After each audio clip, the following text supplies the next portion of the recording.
کہ جو ہے 84.3 جو ہے یہ صرف انسانی حقوق کے لیے بتائی ہے. مجھے بتایا 3 سال سے کون سے انسانی حقوق پہ بات ہوئی ہے؟ کس انڈیویجل کے لیے بات ہوئی ہے؟ کس اقلیت کے لیے بات ہوئی ہے؟ کس کمزور طبقے کے لیے بات ہوئی ہے؟ کب خواتین کے لیے بات ہوئی ہے؟ کب کمزور معذور لوگوں کے لیے بات ہوئی ہے؟ کب ان لوگوں کے لیے ہوئی ہے جو 2 وقت کی روٹی کے لیے ترس رہے؟ کبھی نہیں بات ہوئی ہے. کبھی اس طرح کا سو ایکشن لیے گئے.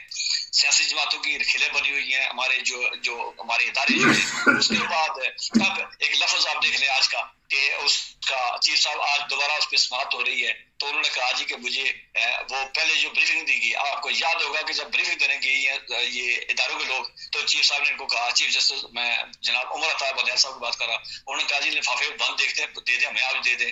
بھائی کل جب آپ کو دے رہے تھے تو آپ نے کہا تھا کہ بریفنگ مت دیں. آج انہوں نے کہا سیاسی جماعتیں جب سیاسی جماعتوں کے نمائندے کل آپ کے پاس گئے تھے تو آپ نے کہا تھا کہ نہیں آپ کو نہیں سنیں گے. اب آپ وہ کہہ رہے ہیں کہ جی سیاسی جماعتوں نے مجھے ہم اس پروگرام کے اندر ہم نشاندہی کر چکے تھے کہ جناب اگر پنجاب کے اندر اپنے الیکشن پہلے کروائیں گے تو ہوگا کیا ایک ٹرینڈ سیٹ ہو جائے گا. ٹرینڈ جب سیٹ ہو جائے گا پنجاب کے اندر جو حکومت بیٹھی ہوگی کسی جماعت کی حکومت ہو تو وہ باقی الیکشن پہ اثر انداز ہوگی. دیکھیں پنجاب کی آبادی 60% سے زیادہ آبادی ہے.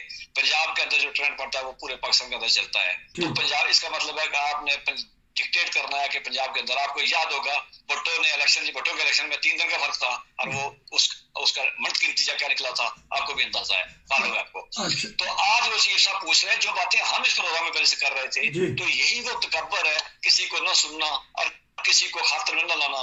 جج جو ہے وہ قانون کا پابند ہوتا ہے وہ قانون سے ایک جو ہے نا وہ ایک ذرا باہر نہیں کر سکتا ہے. تو جس کے فائز صاحب نے نشاندہی کی ہے فائز صاحب کا قصور یہ ہے. فائز صاحب کے خلاف جو بہت سے لوگ خلاف ہیں یا بہت سے لوگ باتیں کرتے ہیں. جو کوئٹہ میں کچہری پہ بم دھماکہ ہوا تھا وکلا کی بڑی تعداد ماری گئی تھی. فائز صاحب نے اس کی جو ہے وہ انکوائری کی تھی. اس انکوائری میں کچھ لوگوں کی نشاندہی انہوں نے کی تھی اور وہ اشارے جو ہے ایک مخصوص طرف تھے. اس کے بعد فائز صاحب نے جو فیض آباد میں جناب خادم رضوی صاحب نے جس دھرنے کے بعد آخر پہ 1000 روپے دے گئے تو ہماری جو فورسز کے بڑا کہہ رہا بڑے عہدیدار کہہ رہے تھے کہ تم اور ہم ایک ہی ہیں تو اس پہ ان کی ایک آئی تھی ججمنٹ آئی تھی. اس طرح کا جو ہے نا اس طرح کے ججز کے خلاف جب ان کو معلوم ہوتا ہے کہ ہمارے مذہب کی دکان بند آنے لگی ہے ہمارا جو ہم کھلواڑ کرتے ہیں وہ بند آنے لگی ہے تب پھر اس کے خلاف بولا جاتا ہے بغاوتیں کی جاتی ہے.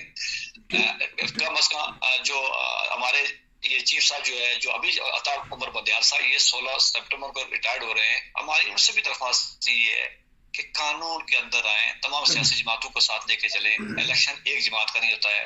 الیکشن ایک ووٹر کی اہمیت ہوتی ہے اور اس ملک کے اندر رہنے والا ایک ووٹر جو ہے نا اس کو بھی آپ نے ساتھ لے کے چلنا ہوتا ہے. ٹھیک اب میں سوال کر لوں کہ کچھ نرمی تبدیلی پیدا ہوئی ہے نرم مزاج دکھایا آج سپریم کورٹ نے کہ انہوں نے کہا کہ ہمیں تو پتہ ہی نہیں تھا پتہ چلا ہے سیکورٹی کو کتنے خدشات ہیں. یہ تو بچے کو پتہ ہے تو آیا ہمارے جو ججز ہیں یا ہمارا قانون کا شعبہ ہے ان کو نہیں علم ہے کہ ہمارے سیکورٹی ادارے کیا کر رہے ہیں اور کس طرح کا رسک ہے اس وقت پاکستان میں اور پاکستان میں پیسہ بھی نہیں ہے.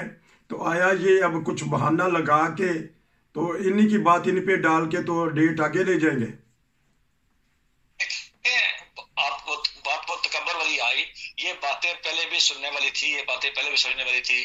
پیسے کا شاید ارینج کہیں نہ کہیں سے ہو ہی جاتا ہے لیکن آپ کو معلوم ہوگا کہ ہماری فوج کچھ بھی وجوہات اس کی ہوں وہ ایک الگ بات ہے. ہماری فوج وزیرستان سے لے کے کوئٹہ تک روزانہ آپ کو 2 سے 4 جو ہے ڈیڈ باڈیز اپنی لا انفورسمنٹ آپ وصول کر رہے ہیں. دنیا میں جو ہے وہ 30% فوج جو ہے وہ امن کے دوران جو ہے وہ بارڈر پہ ایکٹیویشن میں ہوتی ہے. باقی 70% جو فوج وہ بیرکوں میں ہوتی ہے. لیکن بدقسمتی سے پاکستان کی 60% سے زیادہ فوج جو ہے وہ ایکٹیو بیسڈ ہے اور وہ ملک کے اندر جو ہے وہ دہشت گردی کی جنگ جو ہے آپ دیکھ رہے ہیں کہ تھانوں پہ حملہ ہو رہا ہے. آپ دیکھ رہے ہیں کہ وہ گاؤں پہ حملے ہو رہے ہیں. آپ دیکھ رہے ہیں کہ انڈیویجل پہ حملے ہو رہے ہیں. آپ دیکھ رہے ہیں کہ پتہ وصولی کی جا رہی ہے. آپ دیکھ رہے ہیں کہ جو قرار دار تنظیمیں وہ سارے ہم بیٹھ کے وہ ایجنسی کر رہی ہیں. اس کے بعد جس طرح کے پاکستان کے اندر جو ہے وہ مختلف مسالے مختلف سوچ مطلب فکر کے لوگوں کے خلاف جس طرح کا وہاں پہ ماحول بنا ہوا ہے انسانی حقوق کی خلاف ورزی ہیں. یہ ساری چیزیں ملا کے جب آپ دیکھیں گے ان کو اور سپریم کورٹ کو ان کو ایڈریس کرنا چاہیے تھا. یہ کوئی نئی بات نہیں ہے. ایک لے مین کو معلوم ہے کہ فوج ہماری انگیجمنٹ ہے اور یہ ملک کا قانون اس کے جو ہے وہ حالات بھی یہی ہیں. تو تب ان کو آج وہی میں بات کر رہا تھا کہ آج وہ کہہ رہے ہیں کہ سیاسی جماعتیں بل بیٹھے ہیں سیاسی جماعتیں میں بریفنگ دیں. اس کے بعد اداروں نے بریفنگ دی, ادارے سے پہلے بریفنگ دینے آپ کو آئے تھے. اس کے بعد سیاسی جماعتوں سے اگر راستہ نکالنے کی تھا, سیاسی جماعتوں پہ سیاسی عمل تھا, سیاسی عمل سے ہونا چاہیے تھا.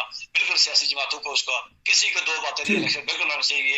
90 دن کی قدر اگر تھی تو پنجاب کے لیے تو اگر تھی کے پی کے میں وہ تو 14 کو ویسے بھی پوری ہو چکی ہے اپریل میں, کے پی کے لیے نہیں تھی. اس لیے اگر سپریم کورٹ کے دیکھ لیں آپ 2019 کے فیصلے جو ہے وہ شارٹ آرڈر آئے ہوئے ہیں, ان فیصلوں کے اندر جو ہے وہ ابھی تک ڈیٹیل فیصلے نہیں آ چکے.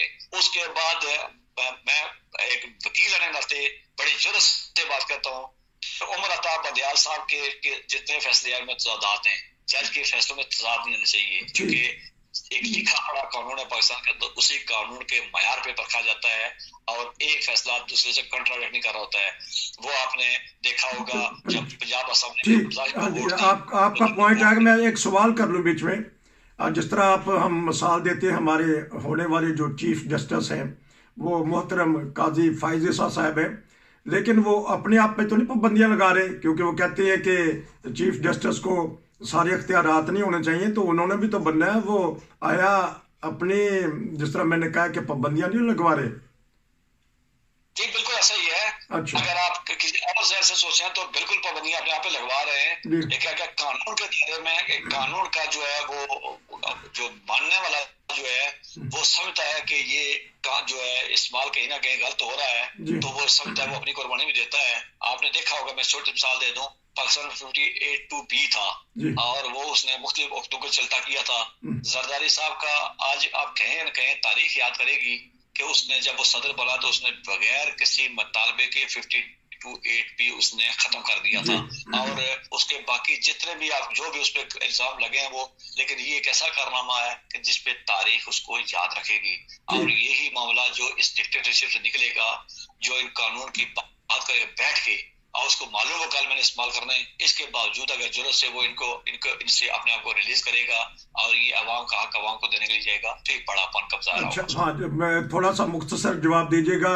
وہ جنرل باجوہ پہ پھر ایک انگلی اٹھا دی ہے ہمارے وزیر قانون نے کہ ان کے کہنے پہ 2 ججز تعینات کیے, تو پھر وہ تو کہہ رہے تھے کہ ہم تو علیحدہ ہو گئے ہیں, ہمارا تعلق نہیں ہے سیاست سے, ہم اپنے پیشہ ورانہ خدمات انجام دیں گے. تو اسٹیبلشمنٹ کا دخل اندازی تو رہی ہے نا ہر شعبے میں. دیکھیں اسی جو ہمارے پروگرام میں ہم نے پروگرام کیے تھے تو میں نے بہت دفعہ کہا ہے کہ جنرل باجوہ اس کے لیے کہا تھا باجوہ ڈاکٹرائن مرا نہیں ہے, وہ کہیں نہ کہیں زندہ ہے, اور یہ سب کچھ جو بھی ہوا باجوہ ڈاکٹرائن کے تحت ہوا ہے. باجوہ صاحب بدقسمتی سے جن کے ساتھ چل رہے تھے وہ بھی ان کو اعتبار نہیں کر رہے تھے, جن کے ساتھ وہ نہیں چلے وہ بھی ان پہ اعتبار نہیں کر رہا تھا. تو باجوہ صاحب اپنا ایک پورا فلسفہ لے کے آئے تھے جس کو انہی کے ماننے والے انہی کے دور میں انہوں نے کبھی اعتراض نہیں کیا اس پہ, ان کے ISPR کہتا رہا ہے, بریفنگ میں کہتا رہا ہے. اس کے بعد ان کے جو ماننے والے جو اینکر تھے وہ ٹی وی بیٹھ کے باجوہ ڈاکٹرائن کی بات کرتے رہے. تو باجوہ ڈاکٹرائن اس 20ویں صدی میں اگر ملک کی تباہی کا موجب بنا ہوا ہے تو باجوہ ڈاکٹرائن بنا ہوا ہے. اب میں ایک لفظ کہتا چلوں کہ جس طرح یہ باجوہ صاحب کی ایلیگیشن ہوئی ہے, میں اسلام آباد کے اندر ایک سیمینار میں تھا, تو یقیناً میرا کوئی دوست اگر پروگرام سن رہا تھا اس کو معلوم ہے سیمینار میں نے کہا تھا ان میں کے اندر جنرل ضیاء کی بدرو ہے, تو اس نے مجھے اعتراض کیا تھا. میں نے کہا نہیں بدرو ہی ہے, اب دیکھ لیں کہ آج 7 سال ہو گئے 8 سال ہو گئے, جنرل باجوہ جو ہے وہ جنرل ضیاء سے نکل نہیں سکے, اسی طرح کی کمپلیکیشن پیدا کرتے رہے اور دیکھتے جا رہے ہیں. ادارے کمزور ہوئے, فوج کے اندر ڈویژن آئی, اس کے بعد پولیس کی رمال ہوئی, سپریم کورٹ کے اندر 2 دڑے آپ کو واضح طور نظر آ رہے ہیں. تو یہ سارا باجوہ صاحب کی دین ہی ہے, اور اس قوم کو جس دن جب تک باجوہ ضیاء اور ان طرح کی سوچ کو جڑ سے اکھاڑ کے پھینکیں گے یہ ملک آگے نہیں چل سکے گا. یہ اسی طرح ڈکاتا رہے. ملک بند گلی میں چلا گیا ہے, سیاستدان بند گلی میں چلے گئے, آئین ہمارا بند گلی میں چلا گیا ہے کہ دیکھتے ہیں آنے والے حالات کیا بنے گے. ناظرین, ایک ادارہ تھا وہ بھی متنازع بن گیا, کوئی نہ کوئی غلطی تو ایسی ہوئی ہے کہ جہاں سے ان کو سوچنا پڑے گا آئین کے متعلق جو اس میں شکے لفظ کہہ دوں کہ آج بھی اگر جماعتوں کو بٹھانے کی بات کی جا رہی ہے تو اس کا بہترین طریقہ یہ تھا کہ آپ سپریم کورٹ کا فل کورٹ بناتے, جو بھی فیصلہ ہوتا پوری قوم اس کو مان لیتی, تمام سیاسی جماعتوں کو بلانے کے بعد جو بھی بریفنگ کر دیتے.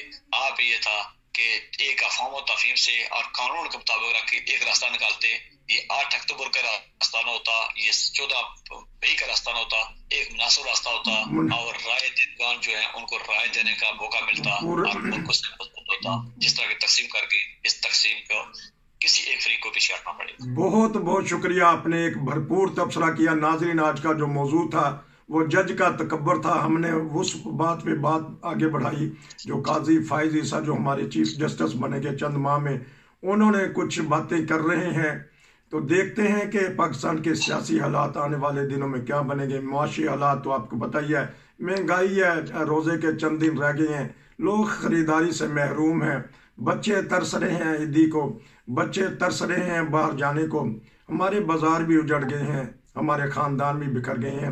بہرحال دیکھتے ہیں کہ آنے والے دنوں میں حالات کیا بنیں گے۔ نصیر کو اجازت دیجیے، السلام علیکم۔